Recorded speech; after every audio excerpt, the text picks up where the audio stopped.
এক গভীর জঙ্গলে একটি বড় গাছের উপর বাসা বেঁধে টুনা ও টুনি বাস করত। তারা খুবই হাসি খুশিতে দিন কাটাচ্ছিল।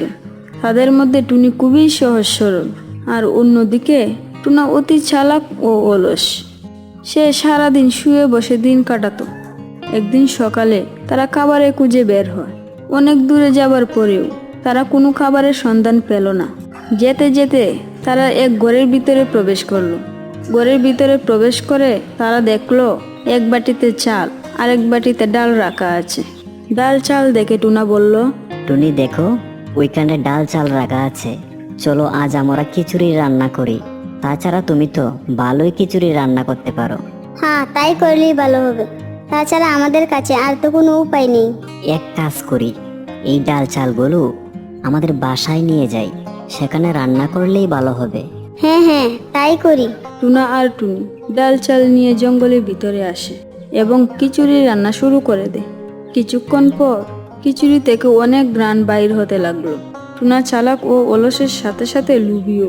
তখন সে ভাবলো, যদি এই খিচুড়ি আমরা দুইজনে বাগাবাগি করে খাই, তাহলে আমার খিদা থেকেই যাবে আর পেট ভালো করে ভরবেই না। কোনো না কোনো উপায়ে তো এই টুনিকে এখান থেকে দূরে পাঠাতেই হবে। তখন সেই সুযোগে আমি পুরো খিচুড়ি একা একা সাবার করে নিব। আরে টুনি, দেখো খিচুড়ি অনেক গরম। যদি আমরা খিচুড়ি তাড়াতাড়ি খাই, তাহলে আমাদের মুখ পুড়ে যাবে।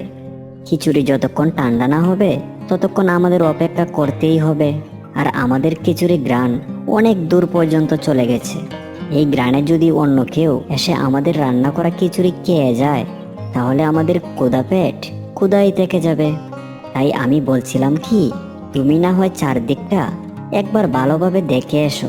টুনি যাবার পরই টুনা একটু একটু করে সব খিচুড়ি খেয়ে ফেলল এবং বাসায় আরাম করে শুয়ে থাকে।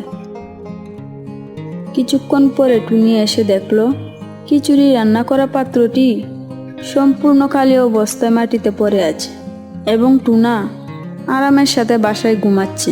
টুনি সব ঘটনা বুঝতে পারলো। উঠ বলছি, সব খিচুড়ি তুই একা একা খেয়ে ফেলেছিস? তোর কি লজ্জা শরম বলতে কিছুই নেই? সকাল থেকে এখন পর্যন্ত আমি কিছুই খাইনি। ভাবছিলাম আরামের সাথে দুজনে খিচুড়ি খাবো, আর তুই একা একা খেয়ে আরামের সাথে বাসায় ঘুমাচ্ছিস। দেখো টুনি, আমি খিচুড়ি খাইনি। আমি তো খিচুড়ি নিচে রেখেই উপরে শুয়ে পড়েছিলাম। আমার মনে হয় জঙ্গলের অন্য কোনো জন্তু জানোয়ার এসে আমাদের রান্না করা সকল খিচুড়ি খেয়ে গেছে। আমাকে এত বোকা ভেবো না। আমি তোমার সব চালাকি বুঝে ফেলেছি। আমাকে দূরে পাঠিয়ে তুমি সব খিচুড়ি খেয়ে ফেলেছো। তুমি মিথ্যা বলতেছো। আমি সত্যি সত্যি খিচুড়ি খাইনি। তাহলে চলো এক কাজ করি, আমরা শিয়াল মামার কাছে যাই। আমাদের এই সমাধান তিনিই ভালো করে দিতে পারবেন। তুমি যা ভালো মনে করো, চলো যাই তাহলে শিয়াল মামার কাছে। টুনা আর টুনি দুজনেই শিয়ালের কাছে যায়। টুনি, বলো তোমাদের কি সমস্যা? দেখো না শিয়াল মামা, এই টুনা একাই রান্না করা সব খিচুড়ি খেয়ে নিয়েছে, আবার এখন বলছে সে নাকি খিচুড়ি খায়নি। শিয়াল মামা, আমি সত্যি কথাই বলতেছি, আমি খিচুড়ি খাইনি। টুনি শুধু শুধু আমাকে দোষারোপ করতেছে। শিয়াল কিছুক্ষণ চিন্তার পর তাদেরকে বলল, খিচুড়ির কথা এখন বাদ দাও। তোমরা সকাল থেকে কিছুই খাওনি। আমার এখানে খাবার আছে, খেয়ে নাও। শিয়াল মামা, তুমি ঠিকই বলেছ। আমার অনেক ক্ষুধা লেগেছে, প্লিজ তাড়াতাড়ি খাবার দাও। শিয়াল খাবার আনতে টুনি খাবার খেতে লাগলো, কারণ টুনি ছিল অনেক ক্ষুধার্ত। আর অন্যদিকে টুনা কিছুই খেতে পারছিল না, কারণ তার পেট ভরা ছিল। তখন শিয়াল বলল, টুনা বেটা, তুমি কেন খাইতেছো না? মানে আমার পেটে একটু সমস্যা করছে তো তাই।